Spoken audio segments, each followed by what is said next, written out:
Welcome to part second MCQ series. अब हम discuss करेंगे question 24। Which of the following was the reason for calling off the non cooperation movement by Gandhi ji. Gandhi ji के द्वारा non cooperation movement को calling off यानी कि बंद कर देना, विड्रॉ करने देने का सबसे बड़ा इन दिए गए विकल्पों में से कौन सा कारण रहा है। तो हमने पहले भी डिस्कस किया है, कुछ इतने ज्यादा एमसीक्यूज हैं जो बार बार रिविजन होंगे, यानी अलग अलग पॉइंट ऑफ व्यू से जो क्वेश्चंस पूछे जाएंगे तो वो आपको साथ साथ क्विक रिवीजन भी हो जाएगी। तो इसका करेक्ट ऑप्शन है डी, चौरी चौरा इंसिडेंट जो है, जो चौरी चौरा में जो हुई घटना है 1922 में जो है, ये सही सबसे बड़ा कारण था गांधी जी के द्वारा नॉन कॉपरेशन मूवमेंट को वापस लेने का। जो हमने अभी पहले बताया कि चौरी चौरा इंसिडेंट में क्या हुआ था 1922 को, जिसमें बहुत सारे इंडियन जो लोग थे, पीपल्स थे, लोकल पब्लिक थी, वहाँ एरिया के गाँव के लोग थे, वो इकट्ठे होते हैं और जाकर एक पुलिस स्टेशन था जो चौरी चौरा में, उसको आग लगा देते हैं, जिसमें अंदर जो है 22 पुलिस वाले जो ब्रिटिश थे वो जिंदा के जिंदा जला दिए जाते हैं। तो ये सबसे बड़ा कारण रहा है। गांधी जी को लगने लगा कि ये जो मूवमेंट थी, जो आंदोलन है वो पीसफुल था, लेकिन अभी वायलेंट तरीके में बदल रहा है, यानी कि अब हिंसा में बदल चुका है। तो इसलिए उन्होंने वापस ले लिया। उनका कहना था कि हिंसा खुद के द्वारा की गई हो या किसी दूसरे के द्वारा की गई हो, हिंसा हिंसा है। तो इसका करेक्ट ऑप्शन है D. Question number 25। Baba Ramchandra a sanyasi was the leader of which of the following movement.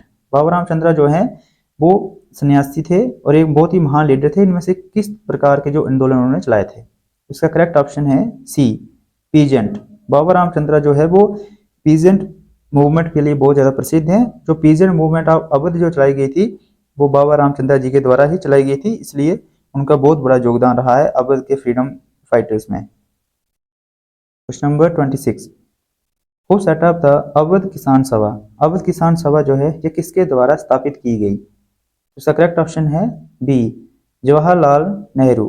तो ये जवाहरलाल नहीं है, जवाहरलाल नेहरू जी हैं एंड बाबा रामचंद्र। तो बाबा रामचंद्र और जवाहरलाल नेहरू जी के द्वारा अवध किसान सभा जो है वो स्थापित की गई थी। Question number 27। Under the presidency of Jawaharlal Nehru the Congress Lahore Congress session of 1929 formalise the demand of dash. तो पंडित जवाहरलाल नेहरू जी की अध्यक्षता में प्रेसिडेंटशिप में लाहौर कांग्रेस सेशन जो है 1929 में किस चीज की डिमांड को फॉर्मलाइज करता है, यानी कि किस की मांग की गई थी उनके द्वारा। इसका करेक्ट ऑप्शन है बी, यानी कि पूर्ण स्वराज और कंप्लीट इंडिपेंडेंस। 1929 का हमने पढ़ा कि लाहौर कांग्रेस सेशन जो था, इसमें पहली बार इंडियन नेशनल कांग्रेस के द्वारा जो है वो पूर्ण साम्राज्य के ये मांग की गई ब्रिटिश गवर्नमेंट को कि भाई हमें अब dominion status, autonomy, responsible government, provincial government ये सब नहीं चाहिए। हमें चाहिए तो चाहिए कंप्लीट इंडिपेंडेंस, यानी कि मुकम्मल स्वतंत्रता, पूरी कंप्लीट आज़ादी जो है वो हमें चाहिए। ये मांग पहली बार की गई थी। ये लाहौर सेशन ऑफ कांग्रेस 1929 में रखी गई डिमांड है। Question number 28। The Simon commission was boycotted because. Simon commission को जो है वो भारतीयों के द्वारा बॉयकॉट किया गया था। बिकॉज क्योंकि इसकी क्या वजह थी। इसका करेक्ट ऑप्शन है C, there was no Indian member in the commission. Simon commission को भारतीयों के द्वारा इसलिए बॉयकॉट किया गया था क्योंकि उसमें कोई भी इंडियन मेंबर नहीं था, यानी कि जितने जितने 7 मेंबर कमीशन था वो सारे के सारे जो है उसमें ब्रिटिश मेंबर ही थे, और जो रिपोर्ट थी वो भी ब्रिटिश ने अपने ही फेवर में दी थी। इसलिए इंडियन के द्वारा बॉयकॉट कर दिया गया कि अगर ऐसा कमीशन जिसमें सारे के सारे ब्रिटिश मेंबर हैं तो वो इंडियन को लग रहा था कि ये रिपोर्ट भी अपने ही, यानी कि जो दलील अपने ही पक्ष में देंगे, इसलिए इंडियन ने उसको बॉयकॉट कर दिया था। इसको हम पहले भी डिस्कस कर चुके हैं। Question number 29। A form of demonstration used in the non cooperation movement in which people block the entrance to a shop, factory और ऑफिस इज। कहता है कि ये किस प्रकार की डिमॉन्स्ट्रेशन यानी प्रदर्शन था, हड़ताल थे, used in the non cooperation movement के जो यूज किए गए, उसका प्रयोग किया गया था आदम जो तहाद आंदोलन था उसमें, इन बीच जिसमें people block the entrance to a shop, जिसमें लोगों ने दुकानों के जो है वो डोर, जो दरवाजे थे वो बंद कर दिए, वहां जाके खड़े होने लग गए, फैक्ट्रियां या ऑफिस जो है बंद कर दिए, उनको ताले लगा दिए थे। ये नॉन कॉपरेशन मूवमेंट में जो है किस तरह का इतिहाद था। इसका करेक्ट ऑप्शन है सी, पिकेटिंग। देखिए 1920 से लेकर 1922 के बीच में जो नॉन कॉपरेशन मूवमेंट चली थी, इसमें एक फेमस कॉल दी गई थी, स्लोगन दिया गया था पिकेटिंग का, यानी कि गांधी जी और इनके द्वारा जितने भी रेवोल्यूशनरीज थे पंजाब में, लाहौर में, अब दिल्ली, कानपुर, मेरठ अलग अलग जगहों पे जो है इस चीज़ों का जो है सभी लोकल पब्लिक को कहा गया कि हम ऐसे तो कुछ बिगाड़ नहीं सकते ब्रिटिशर्स का, तो जो लोकल पब्लिक है वो ब्रिटिश गवर्नमेंट को ऐसा करो, इतना लाचार करो कि जी अपना बोरी बिस्तरा बैग एंड बैगेज उठा के भागने पे मजबूर हो जाएं। तो इसलिए नॉन कॉपरेशन मूवमेंट के समय में जो पिकेटिंग था, जो चोरी का जो हर लूटपाट का जो एक स्लोगन था वो दिया गया था, जिसमें लोगों ने क्या किया, फैक्ट्री शॉप जितने भी अंग्रेजों के जो थे उनको ब्लॉक करने लग गए, वो लूटने लग गए, उनको जलाने लग गए। ये सारा का सारा जो नॉन कॉपरेशन मूवमेंट के टाइम में था। ये मोस्ट इंपॉर्टेंट एमसीक्यू है जिसमें पिकेटिंग इसका करेक्ट ऑप्शन है। 30 question number 30 who form the Swaraj party with in the Congress. Congress के बीच में स्वराज पार्टी जो है जो किसके द्वारा बनाई गई थी। तो इसका करेक्ट ऑप्शन है D, C R Das and Motilal Nehru. C R Das की चित्तरंजन दास और मोतीलाल नेहरू के द्वारा जो है ये स्वराज पार्टी जो है बनाई गई थी। यानी स्वराज पार्टी जो थी 1924 और 25 के बीच में जो बनाई गई थी। ये स्वराज पार्टी जो है जो कांग्रेस से अलग होकर बनी थी, क्योंकि कुछ लीडर्स जो थे वो जंग लीडर्स जो कांग्रेस के थे उनको ये लग रहा था कि कांग्रेस जो है वो उन इश्यूज को अपलिफ्ट नहीं कर रही है जो कंप्लीट इंडिपेंडेंस या उन चीज़ों को लेकर होने चाहिए, इसलिए इन्होंने अलग होकर जो है वो स्वराज पार्टी बनाई थी 1924 में। लेकिन बाद में जाकर जो है इसी स्वराज पार्टी और कांग्रेस ने मिलकर लड़ा देश की स्वतंत्रता के लिए। Question number 31 who founded the depressed classes association in 1930। 1930 में डिप्रेस्ड क्लासेस एसोसिएशन जो है संगठन जो है ये किसके द्वारा द्वारा स्थापित किया गया था। देखिए 1930 में जो है डिप्रेस्ड क्लासेस जो एसोसिएशन जो है ये स्थापित किया गया था डॉक्टर बी आर अम्बेडकर के द्वारा। तो इसका करेक्ट ऑप्शन है डी। देखिए डिप्रेस क्लासेस एसोसिएशन का मतलब है डिप्रेस से होता है मायूस सिताए हुए लोगों की जो एक जमात है, एक उनका जो वर्ग है उसकी जो एसोसिएशन संगठन था। तो देखिए जो दलित लोग थे, जो बेचारे लो कास्ट जो पीपल थे, जिनके साथ बहुत ज़्यादा हाई कास्ट की जो कम्युनिटी थी वो बहुत ज़्यादा उनके खिलाफ जो है उनके ऊपर जुल्म करते थे, उनको डिग्रेड करते थे, उनको सोशल स्टेटस जो है उसमें वो जो है रिस्पेक्ट वो डिग्निटी नहीं दी जा रही थी। तो doctor B are Ambedkar ji थे जिनको फादर ऑफ इंडियन कॉन्स्टिट्यूशन भी कहा जाता है, वो ड्राफ्टिंग कमेटी के चेयरमैन भी थे और जिन्होंने देश का संविधान लिखने में बनाने में जो है बहुत बड़ा योगदान प्ले किया है, अपना रोल प्ले किया है। तो इन्होंने जो है डिप्रेस क्लास एसोसिएशन बनाई थी 1930 में। इसमें उन्होंने दलित और बाकी दूसरे जो पिछड़े वर्ग के लोग हैं उनकी आवाज को ऊपर उठाया। Question number 32 which party did not boycott the council elections held in the year 1921। देखिए 1921 में जो ब्रिटिश गवर्नमेंट के द्वारा जो है वो इलेक्शंस करवाए गए थे, किस पार्टी जो है किस राजनीतिक पार्टी के द्वारा जो है वो इलेक्शंस जो है वो बॉयकॉट नहीं किए गए थे। इसके अलावा जो हर एक पार्टी ने बॉयकॉट किया, लेकिन इन दिए गए विकल्पों में से बताना है कि कौन कौन सी पार्टी या कौन सी एक पार्टी जिसने जो है वो नहीं किया था। तो इसका करेक्ट ऑप्शन है बी, जस्टिस पार्टी। देखिए बाकी मुस्लिम लीग, कांग्रेस पार्टी और स्वराज पार्टी इन तीनों ने जो है 1921 में होने वाली जो काउंसिल इलेक्शंस थी इंडिया में, भारत में अंग्रेजों के द्वारा जो करवाए गए थे, उन सभी को बायकॉट कर दिया था, इनके मना कर दिया था कि हम इलेक्शंस में अपने कैंडिडेट नहीं उतारेंगे और ना ही वोट करेंगे, ना ही पार्टिसिपेट करेंगे। लेकिन जो जस्टिस पार्टी थी इसने जो है उनका समर्थन किया था, इसने इलेक्शन में पार्टिसिपेट किया था और उन्होंने बायकॉट नहीं किया। तो इसका ऑप्शन है B. 33 what do you mean by the term begar. बेगर शब्द का क्या अर्थ है। तो इसका करेक्ट ऑप्शन है सी। बेगर का मतलब होता है ऐसे तो हम बोलते हैं भिखारी, लेकिन बेगर का शब्द का जो है वो भिखारी के अलावा जो अगर हम पॉलिटिकल पॉइंट ऑफ व्यू से या हिस्टोरिकल पॉइंट ऑफ व्यू से देखें तो इसका बेगर का मतलब होता है labour that villages were force to contribute without any payment. तो जहाँ बेगर का टर्म का जो भिखारी नहीं है, यानी कि जो हिस्टोरिकल अगर हम पॉइंट ऑफ व्यू से देखेंगे तो हमें बेगर सिस्टम देखने को मिलता है। बेगर सिस्टम का मतलब था पहले वाले पुराने जमाने में क्या हुआ करता था, पहले जो किंग राजे हुआ करते थे और इसके बाद बहुत बड़ी बेगर मंडीज होती थी जिसमें स्लेव मंडीज बोलते थे उनको, स्लेव मार्केट होती थी जिसमें लोगों को, गुलामों को, नौकरों को जो है वो खरीदा जाता था और बेचा जाता था। तो ऐसे ही स्लेव डायनेस्टी भी हमारी जो इंडियन हिस्ट्री में बहुत ज़्यादा फेमस है, जिसमें कुतुबुद्दीन ऐबक हो गए, उसके बाद अल्तुतमिश हो गए, बलबन हो गए, ये सारे के सारे स्लेव थे, एक राजा ने खरीदे थे, फिर आगे बहुत ज़्यादा पावरफुल थे तो उनकी डायनेस्टी को ही, पूरे एम्पायर को ही संभालने लग गए।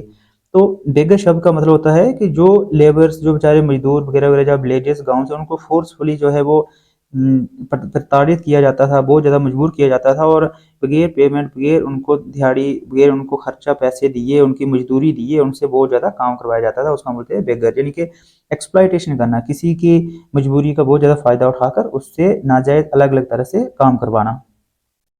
तो ये एक तरह का स्लेवरी सिस्टम भी कहते हैं इसको। 34. Where did Mahatma Gandhi start his famous salt march on 12th March 1930? Gandhi ji ने जो है अपना मशहूर जो प्रसिद्ध साल्ट मार्च, जिसको हम डांडी मार्च भी कहते हैं कि जब कहाँ से शुरू किया था। देखिए, डांडी मार्च को हम साल्ट मार्च, डांडी मार्च और साल्ट सत्याग्रह के नाम से भी जानते हैं। गांधी जी ने 12 मार्च 1930 ईस्वी को जो है वो डांडी मार्च जो है वो स्टार्ट किया था, यानी कि एक पैदल यात्रा थी जो स्टार्ट की गई थी। तो ये इसका करेक्ट ऑप्शन है सी। इसको साबरमती जो आश्रम था, साबरमती से स्टार्ट किया गया था। तो इसमें ये क्वेश्चन एक और बहुत ज़्यादा फेमस क्वेश्चन बनता है कि गांधी जी ने जो साल्ट मार्च किया था उसमें उनके कितने चेले थे, कितने फॉलोअर्स साथ थे उनके। इसके साथ साथ ये डिस्कस किया जाता है, पूछा जाता है एग्जाम में कि सबसे फेमस गांधी जी के साथ कौन सी जो दो वुमेन थी, कौन सी दो फीमेल थी जिन्होंने बहुत बड़ा रोल प्ले किया है गांधी साल्ट मार्च में, गांधी साल्ट सत्याग्रह में। तो उसका था सरोजिनी नायडू जी, जो फर्स्ट वुमेन गवर्नर इंडिया के भी थे हमारे, जो कि इंडियन स्टेट के थे। तो उसके साथ साथ ही जो कस्तूरबा गांधी जी, कस्तूरबा गांधी और सरोजिनी नायडू जो थे, दो वुमेन फीमेल जो लीडर्स थे, उन्होंने साल्ट सत्याग्रह में गांधी जी के साथ बहुत बड़ा योगदान प्ले किया है। तो इसका जो करेक्ट ऑप्शन है सी, साबरमती से स्टार्ट हुआ था, जिसको हम बाद में और डिस्कस करेंगे साल्ट सत्याग्रह को डिटेल में। तो अभी के लिए जो है इसका करेक्ट ऑप्शन सी है, साबरमती आश्रम से गांधी सत्याग्रह जो है साल्ट सत्याग्रह 12 मार्च 1930 को स्टार्ट की थी। और दो जो है स्त्रियां जो थी, वुमन जो थी फेमस, जिसमें कस्तूरबा गांधी जी और सरोजिनी नायडू जी, इन्होंने बहुत बड़ा योगदान प्ले किया था महात्मा गांधी जी के साथ साथ सत्याग्रह में, पैदल चलने में और इस सत्याग्रह को कामयाब बनाने में। Question number 35. Which industrialist attacked colonial control over Indian economy and supported the civil disobedience movement? कौन से जो इंडस्ट्रियलिस्ट थे उन्होंने अटैक किया था कॉलोनियल कंट्रोल के ऊपर और इंडियन इकोनॉमी के ऊपर, और इसके बाद सिविल डिसोबीडियंस मूवमेंट को भी सपोर्ट किया था, उन्होंने उसका साथ दिया था। सिविल डिसोबीडियंस मूवमेंट जो है ये 1930, 31, 32 तक रही है, 1930 से लेकर 32 तक रही है। सिविल डिसोबीडियंस मूवमेंट में भी हमने ब्रिटिश जो गवर्नमेंट थी उनकी जो जितने भी साजो सामान था, जैसे नॉन कॉपरेशन मूवमेंट की तरह ही हमने उसको भी बायकॉट करने के लिए बहुत ज़्यादा अपना संघर्ष किया था। तो सिविल डिसोबीडियंस मूवमेंट इसका करेक्ट ऑप्शन है बी। जो पुरुषोत्तम दास जो थे ठाकुर दास, यानी पुरुषोत्तम दास ठाकुर दास जो थे, ये बहुत बड़े इंडस्ट्रियलिस्ट थे जिन्होंने कॉलोनी कंट्रोल इंडियन इकोनॉमी को सपोर्ट किया था सिविल डिसोबीडियंस मूवमेंट को। तो ये इंडस्ट्रियलिस्ट होकर भी इन्होंने स्वतंत्रता में सिविल डिसोबीडियंस मूवमेंट में साथ दिया। देखो, एक से तो इंडस्ट्रियलिस्ट जो होते हैं आजकल के, अगर इनको बोला जाए कि आप खिलाफ हो जाओ गवर्नमेंट के, तो कहाँ होंगे, क्योंकि इनको टैक्सेस पे करने पड़ेगा, यहाँ ये वो इनका फायदा हो रहा है। लेकिन दैट टाइम में जो पुरुषोत्तम दास ठाकुर दास जी थे, ये बहुत बड़े इंडस्ट्रियलिस्ट होने के बावजूद भी इन्होंने सिविल डिसोबीडियंस मूवमेंट का साथ दिया और उन्होंने कहा कि ब्रिटिश अंग्रेजी जो गुड्स एंड मटेरियल है वगैरह उसको बायकॉट कर दो, उसका सामान जो है उसको मत खरीदो, हम खुद का स्वदेशी और उसके सामान की जो है मटेरियल जो है वो यूज करेंगे। Question number 36. Who visualized and depicted the image of Bharat माता through a painting?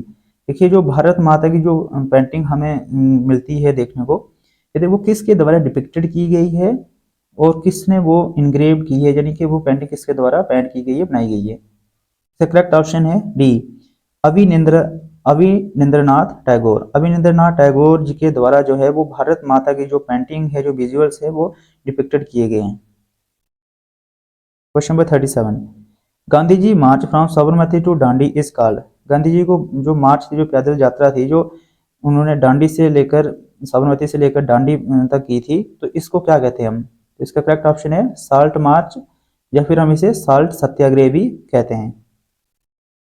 Question number 38. The depressed classes association was found by. Depressed classes association जो थी, थोड़ी क्विक रिवीजन देखेंगे, वे किसके द्वारा बनाई गई? तो इसका करेक्ट ऑप्शन है डॉक्टर बी.आर. अम्बेडकर के द्वारा बनाई गई थी। Question number 39. The Muslim league was started by. Muslim league जो है जो किसके द्वारा जो है स्टार्ट की गई?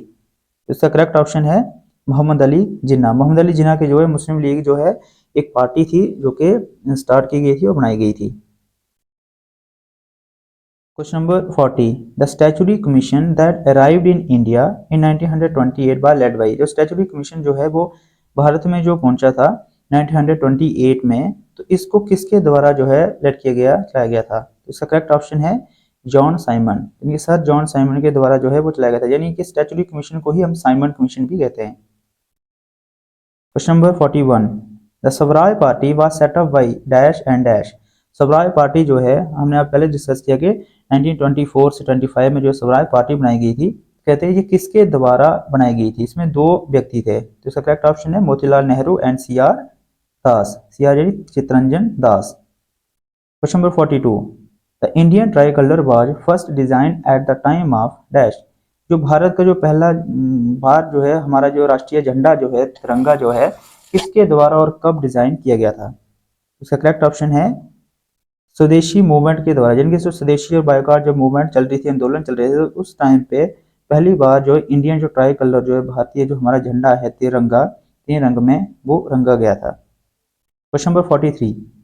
Dash presided over the Lahore session of Congress in 1929।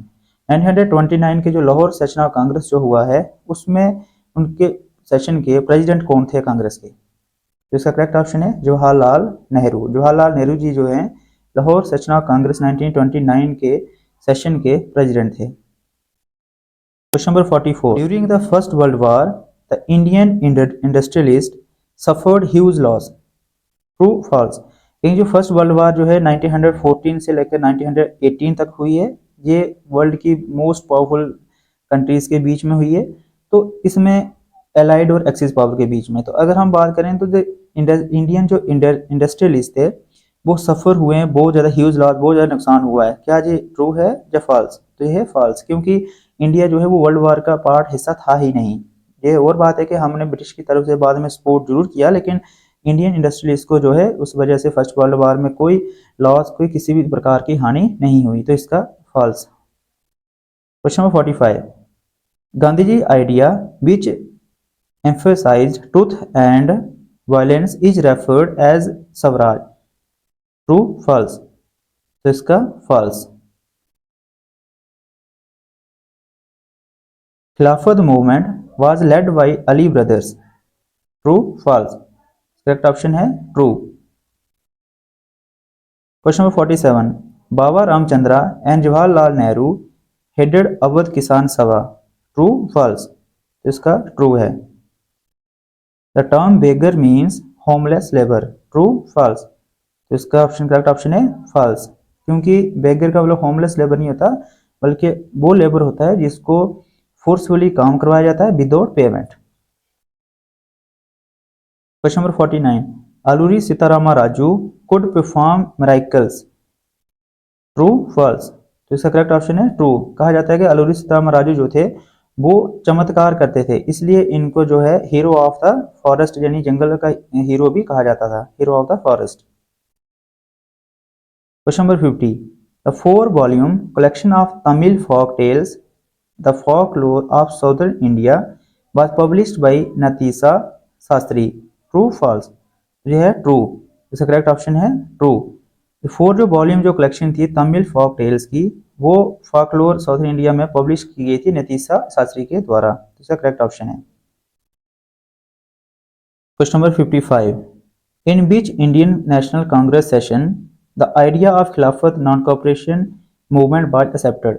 Indian National Congress के किस सेशन में जो खिलाफत नॉन कॉपरेशन मूवमेंट का जो आइडिया था वो एक्सेप्टेड किया गया था, स्वीकार किया गया था? इसका करेक्ट ऑप्शन है Indian National Congress session in Calcutta September 1920। सितंबर 1920 में जो कलकत्ता में इंडियन नेशनल कांग्रेस जो सेशन हुआ था उसमें आइडिया जो है वो खिलाफत नॉन कॉपरेशन मूवमेंट का एक्सेप्ट किया गया था, और 1921 में जो है ये इसकी खिलाफत कमेटी बन गई थी और इसको फिर आगे कंटिन्यू किया गया। Question number 56. What was the result of the boycott of foreign goods and textile during the non cooperation movement.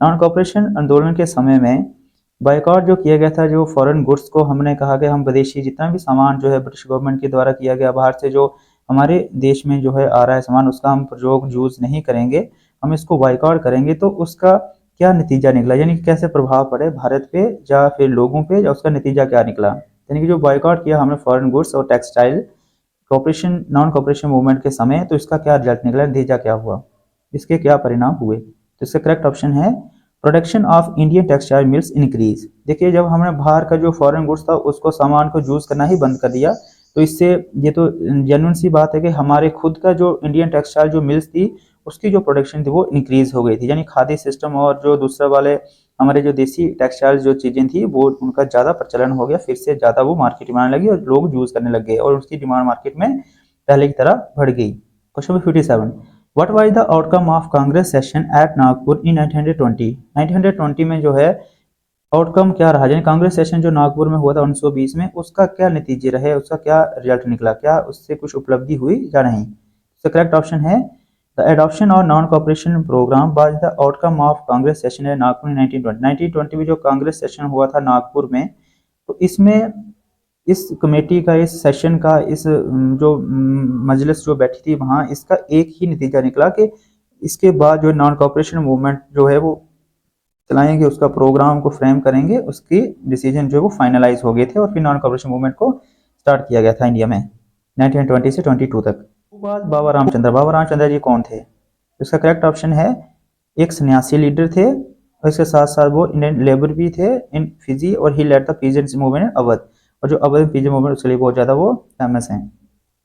What you mean by begar, तो हम डिस्कस कर चुके हैं, forced labour without payment is called begar कहा जाता है। Question number 62, state the major demand of the peasants who participated in the non cooperation movement. Non cooperation आंदोलन में जिन्होंने भाग लिया था उन पीजेंट से, मजदूरों की, किसानों की जो है, फार्मर्स की क्या क्या मांगे थी, डिमांड थी। तो इसका करेक्ट ऑप्शन है they demanded reduction of revenue, evolution of beggar and social boycott of oppressive landlord.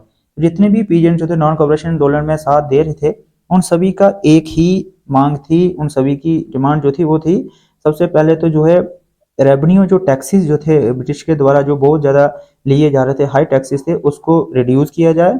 दूसरा था जो बेगर सिस्टम जो है फोर्सफुली उनसे काम करवाया जाता था विदाउट पेमेंट, उसको बंद किया जाए। और थर्ड था सोशल बाइकआउट ऑपरेसिव लैंडलॉर्ड, जो बड़े बड़े जागीरदार जमींदार हुआ करते थे वो जुल्म किया करते थे किसानों पे, लैंडलॉर्ड्स पे, जैसे किसी की बहू बेटी का रिस्पेक्ट को के ऊपर किसी सोशल स्टेटस का वो ख्याल ना रखते हुए, या फिर उनसे काम ज़्यादा करवा देना, उनको लेबर ना देना, या फिर उनसे उनकी ज़मीनें छीन लेना, तो लोन या फिर दूसरे तरह के पैसे देकर, तो इस तरह से इंटरेस्ट बहुत ज़्यादा हो जाता था। तो ये तीन चीज़ें थी जिसके खिलाफ जो है पीजेंट्स ने जो बहुत ज़्यादा पार्टिसिपेट किया था नॉन कॉपरेशन मूवमेंट में, उन्होंने इन मांग को, डिमांड्स को सामने रखा था। Question number 63, what did swaraj mean to the plantation workers in Assam. Swaraj जो है उसका क्या मतलब था असम में जो प्लांटेशन वर्कर ने चलाया। देखिए असम में जो है for the plantation worker in Assam Swaraj mean returning a link with their villages. तो स्वराज का मतलब था कि फिर से अपने गांव से जुड़ना, फिर से एग्रीकल्चर खेतीबाड़ी की तरफ आना और गांव में जुड़ना। असम में जो है बहुत सारे लोग जो थे वो प्लांटेशन जो है उसको, एग्रीकल्चर को छोड़कर जो हिडेड होम हो गए थे, तो वो फिर से जो है अपने गांव में वापस लौटे, फिर से प्लांटेशन और एग्रीकल्चर और खेतीबाड़ी करना उन्होंने शुरू किया। Question number 64, which act did not permit plantation workers to leave the tea gardeners without permission. तो इसका करेक्ट ऑप्शन है इनलैंड इमिग्रेशन एक्ट 1859। जो इनलैंड इमिग्रेशन एक्ट जो 1859 था, इस ये परमिट नहीं करता था प्लांटेशन वर्करों को कि वो टी गार्डन छोड़ के जाएं विदाउट परमिशन, यानी कि एक बार अगर खेतीबाड़ी करना शुरू कर दी आपने टी की, चाय की वगैरह, तो आप उसको छोड़ के नहीं जा सकते। ये सख्त जो है स्ट्रिक्ट नियम थे 1859 के इनलैंड इमिग्रेशन एक्ट के। Question number 66, eight which session of Congress was the resolution of पूर्ण स्वराज अडॉप्टेड। तो पूर्ण स्वराज का रेजोल्यूशन जो है किस कांग्रेस सेशन में अडॉप्ट किए गए थे। तो इसका करेक्ट ऑप्शन है लाहौर कांग्रेस सेशन 1929। जिन दिसंबर 29 को जो है लाहौर कांग्रेस सेशन हुआ उसमें कंप्लीट इंडिपेंडेंस पूर्ण स्वराज का रेजोल्यूशन किया गया था। What was the main motive of the salt march. Salt march जो है उसका मेन मोटिव क्या था। तो ये मोस्ट इंपॉर्टेंट क्वेश्चन है, हर तरह के एग्जाम में पूछा जाता है। तो इसका करेक्ट ऑप्शन है the British government acquired monopoly rights over salt production and impose salt tax. Indians were prohibited from collecting or selling salt. Thus, the main motive of the Salt March was to break the salt trap. Salt march का जो है दांडी मार्च salt सत्याग्रह का एक ही उद्देश्य था कि जो British government के द्वारा हाई टैक्सेस जो है बहुत ज़्यादा टैक्सेस मन मर्जी के जो टैक्सेस लगाए गए हैं साल्ट को लेकर, जिनके नमक के ऊपर कोई टैक्स नहीं हुआ करता था, तो लोगों को कहना था कि एक डेली यूज की वाली जाने वाली चीज़ है उस पर भी अगर ब्रिटिश गवर्नमेंट टैक्स लगा रही है तो सोच लो फिर कितना ज़्यादा जो है वो जुल्म कर रहे हैं। तो इसलिए उन्होंने कहा कि हम साल्ट पे टैक्स नहीं देंगे, हम खुद का साल्ट तैयार करेंगे। इसलिए सारे के सारे जो है साल्ट मार्च का एक ही मोटिव था गांधी जी के द्वारा कि हम साल्ट टैक्स नहीं पे करेंगे, हम खुद साल्ट बनाएंगे, हम अंग्रेजों को इस चीज़ का एहसास लाएंगे कि हमें आपके द्वारा बनाए जा रहे चीज़ों की सामान की ज़रूरत आवश्यकता नहीं है। इसलिए साल्ट मार्च सत्याग्रह जो है ये चलाया गया था। Who led the civil disobedience movement in Peshawar, Peshawar जो कि अभी आज के पाकिस्तान में है इंडिपेंडेंस के बाद, तो अब पिशावर में जो है सिविल डिसोबीडियंस मूवमेंट को किसने चलाया था? तो इसका करेक्ट ऑप्शन है अब्दुल गफ्फार खान। ये मोस्ट इंपॉर्टेंट है, एमसीक्यू है कि ये क्वेश्चन आता है कि who is known as Frontier Gandhi, तो फ्रंटियर गांधी किनको कहा जाता था और क्यों? देखिए फ्रंटियर गांधी जी जो है अब्दुल गफ्फार खान को कहा जाता था, वो कि एक बहुत बड़े मुस्लिम रेवोल्यूशनरी थे जिन्होंने सिविल डिसओबीडियंस मूवमेंट चलाई थी पिशावर से। जैसे ही गांधी जी ने इंडिया में सिविल डिसओबीडियंस मूवमेंट अलग अलग जगहों पे चलाई थी, वैसे ही उन्होंने पिशावर से जो है वो civil disobedience movement Khan Abdul Ghaffar Khan ji ने चलाई थी। इनको फ्रंटियर गांधी इसलिए कहा जाता है क्योंकि ये गांधी के बहुत बड़े फॉलोअर भी थे। इसके साथ साथ इन्होंने जिस तरह से गांधी जी स्टेप उठाते थे स्वतंत्रता को लेकर, अपनी फ्रीडम फाइट को लेकर, सत्याग्रह को फॉलो करते हुए, नॉन वायलेंस को फॉलो करते हुए, वैसे ही अब्दुल गफ्फार खान जी भी जो है वो गांधी जी के जो मेथड्स को फॉलो करते हैं और वैसे ही फ्रीडम फाइट में अपना रोल प्ले किया है, इसलिए इनको फ्रंटियर गांधी भी कहा जाता है। और उसके साथ साथ इन्होंने पेशावर से सिविल डिसोबीडियंस मूवमेंट जो चलाई है इसके लिए बहुत ज़्यादा ये प्रसिद्ध और फेमस हैं।